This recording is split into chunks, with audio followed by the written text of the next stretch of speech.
Did you know that forcing women back to the office will cost us millions? As taxpayers, as investors, as shareholders?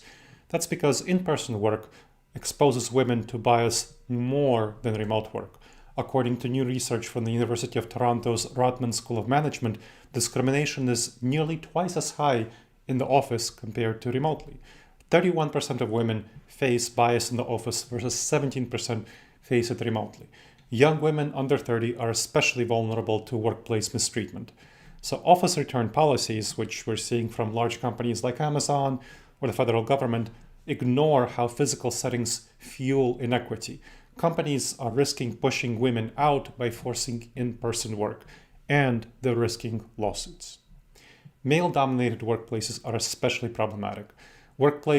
Women working with males report higher discrimination rate. 58% of women in male-heavy offices face bias in the person versus 26% in male-heavy offices remotely. Toxic cultures thrive at in-person settings that are male-heavy and lack accountability. Discrimination spans 11 daily mistreatments. These aren't isolated incidents. And they can include issues like stolen ideas, non-promotable assignments, not simply sexual discrimination in form of harassment. Early career women may leave jobs or fields due to hostile offices. But of course, sexual harassment happens as well. Tata Consultancy Services, for example, mandated a full return to office for 600,000 employees in 2023. And sexual harassment complaints more than doubled within 1 year. So I'm not talking about sexual discrimination of all sorts, that's a broader category. This is the narrower and more problematic category of harassment. That confirms that office returns magnify existing workplace issues. It demonstrates a failure to implement protection that leads to more abuse. It signals legal and ethical risks for companies mimicking Tata Consultancy Services model. Organizations ignoring safeguards will fall widespread legal fallout.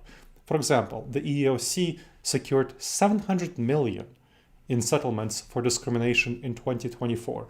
That's the Equal Employment Opportunity Commission in the US. And of course, outside of the US, there's an even larger amount overall if you count across the world with settlements for sexual discrimination. Legal fees and damages now outpace inflation for employers.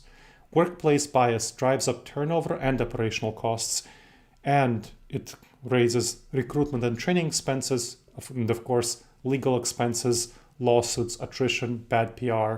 Stockholders and taxpayers carry the burden of mismanaged return to office. Remote work, by contrast, reduces bias and improves women's workplace experiences, who not only face bias, but they're still, of course, by far the caretakers for children and do more household chores. So, if you don't want to face attrition among women and you don't want to face lawsuits, consider having more flexibility. I hope you enjoyed this episode of the Wise Decision Maker Show. Please make sure to subscribe wherever you checked out the show and leave a review. It helps other people discover the show and helps us improve the show. And if you have any questions, email me at gleb, Gleb, @disasteravoidanceexperts.com.